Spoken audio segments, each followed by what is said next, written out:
to compress the frozen base model even further. By default, model weights are stored in 16-bit floating point numbers. Coolera quantizes or squishes the base model down to 4-bit precision. How do you squish 16 bits of mathematical precision down to 4 without completely destroying the model's intelligence? They use a highly specific data type called 4-bit normal float. The researchers realized that neural network weights generally follow a normal distribution, a standard bell curve. So they mathematically optimize the 4-bit bins to perfectly map onto that bell curve. It captures the most important information while discarding the statistical outliers, allowing massive compression with negligible performance loss. And the sources gave very specific, highly practical advice from the Unsloth Library documentation regarding this process. The absolute golden rule of modern fine-tuning is this: train in the precision you serve in. This was heavily emphasized.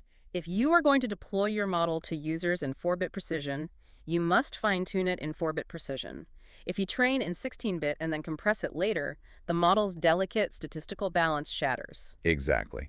And the file formats are a massive pitfall for new developers.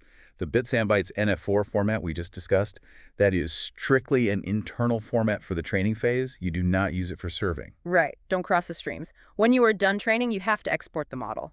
If you are running a local server like llama.cpp or Alama, the Unsloth docs say you must export to the GGUF format. If you are running high-performance batch GPU serving in a data center with VLLM, you export to AWQ. A GGUF file will not run efficiently in a VLLM server. Furthermore, the hyperparameters are hypersensitive. The documentation explicitly recommends a learning rate of 2e4 for standard QLoRa fine-tuning. But if you are running DPO to align the model's tone, you have to drop that learning rate drastically, all the way down to 5e6, otherwise the model instantly collapses. So to synthesize the entire developer toolkit we've discussed today, you use supervised fine-tuning and LoRa if you need the model to learn a highly specific format or domain style. You use DPO if you need to steer the tone, preferences, or safety without a complex reward model. You use RG if you need the model to access fresh, up-to-the-minute factual knowledge without retraining, and you look into GRPO or RLVR if you need verifiable mathematical reasoning. That represents the complete state-of-the-art post-training mastery stack for 2026. Which brings us to the final massive topic of our deep dive. We have unpacked these immensely powerful, mathematically complex, philosophically bewildering, and inherently brittle tools. How is human society attempting to control them? Right now, it is through a heavily fragmented, deeply chaotic regulatory landscape. We have to look at the three major geopolitical blocs: the European Union, the United States, and China. And it is crucial we look at these impartially, focusing purely on the mechanics of their legislation, because their approaches represent entirely different philosophies on technological risk. Let's start with the European Union. They were the first to implement a massive framework with the AI Act. The EU AI Act is a comprehensive, top-down, risk-based framework. It categorizes AI systems by their potential harm to citizens, but crucially, it is extraterritorial, meaning it does not matter if your servers are in Silicon Valley or Tokyo. If your model's output is accessible to citizens within the EU, you are subject to the law. For a large language model specifically, they created a threshold for what they call systemic risk, and it's based purely on math, isn't it? Yes, they define systemic risk based on the total compute used during the pre-training phase.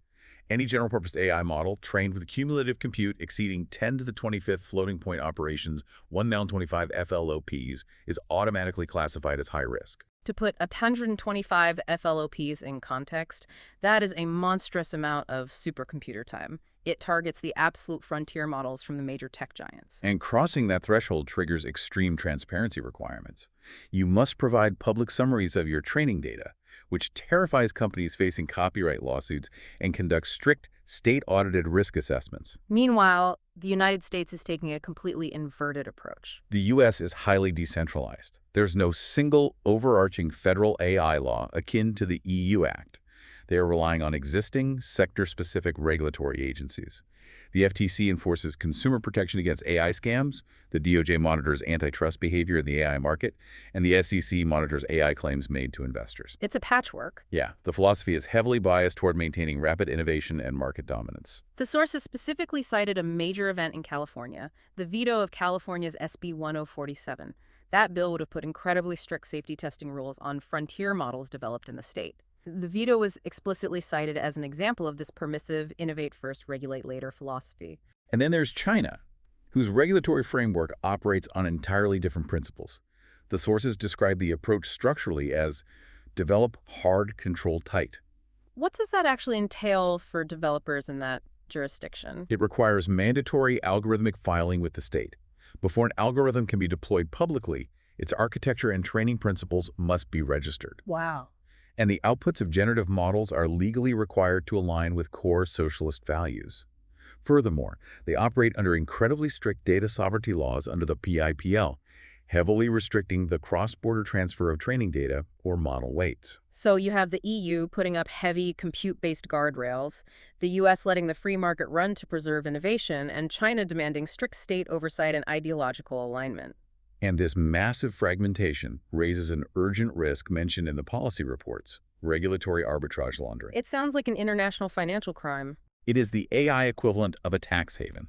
If regulations are globally fragmented, well-funded developers will simply rent massive GPU clusters in whichever jurisdiction has the absolute weakest oversight. They train their massive models in the dark, keep the weights securely closed source, and then export the final API endpoints globally. So you bypass the rules. Oh, and end up with a governance vacuum where no single regulatory authority actually knows what data went into the black box, but the entire world is relying on its outputs. Speaking of relying on outputs, let's talk about the real-world application that gets the most hype in the classroom. Because the marketing pitch is that AI is going to revolutionize education, providing a personalized tutor for every child.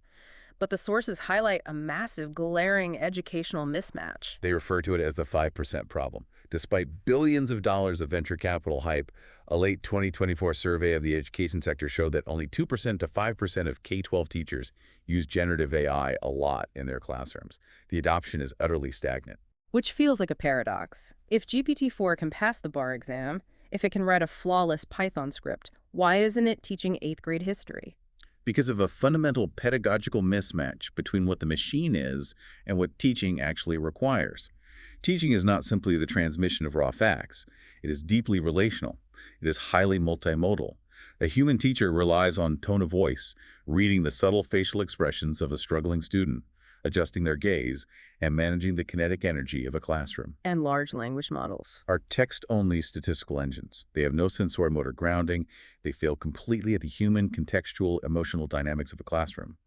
Furthermore, the sources point out that evaluating whether an LLM's output is actually pedagogically sound requires deep educational expertise, which the tech companies building the models often lack. Which leads to the consensus recommendation in the reports, a strict human-in-the-loop approach. AI can help a teacher draft a lesson plan, but it cannot replace the relational act of teaching. And finally, I want to ground all of this global technology in the New Zealand context for our local listeners. The New Zealand strategy is highly illustrative of how smaller nations are adapting to the wave. NZ released its official AI strategy in July 2025. It's a very light-touch framework, explicitly positioning the country as an adopter, not inventor, of frontier models. Now, the strategy cited a massive $76 billion to $102 billion GDP boost projection from generative AI. But the sources we read were very quick to throw cold water on that number, explicitly warning that this is just a vendor projection produced by Microsoft and Accenture. It is a sales forecast, not a realized economic measurement. However, despite the government's stance as a mere adopter, there is genuine, world-class model building happening locally in NZ, specifically rooted in the principles of indigenous data sovereignty. Te Iku Media's Papario project. I absolutely love reading the technical breakdown of this. It is a remarkable counterbalance to the Silicon Valley approach. Te Iku didn't try to build a massive generalized chatbot by scraping the entire internet. They built a highly focused, automatic speech recognition model specifically for Te Reo Maori. They didn't scrape data without permission. They crowdsourced over 300 hours of labeled, high-quality speech directly from the community. And the performance metrics are staggering. They hit 92% accuracy for Te Reo Maori transcription.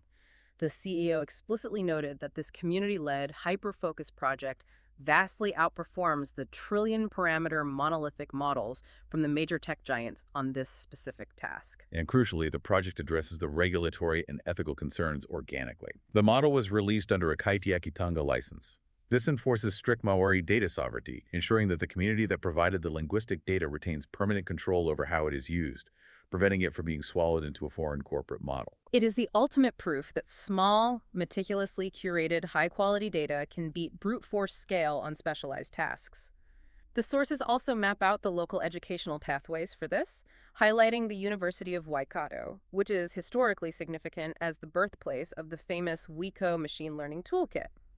Plus Auckland, Canterbury, and Victoria offering dedicated Master of AI degrees, whereas the polytechnics like ERA focus more on applied general ICT integration. It highlights a very robust, pragmatic local ecosystem for those looking to upskill in the actual mechanics rather than just the hype. Okay, we have covered a staggering amount of ground today. Let's do a quick structural recap. We started with the raw math byte pair encoding slicing human language into statistical tokens, and the highly optimized transformer engine using query key value self-attention to process it in parallel. We hit the brute force of the pre-training data wall, realizing that the internet is running out of high-quality text by 2028.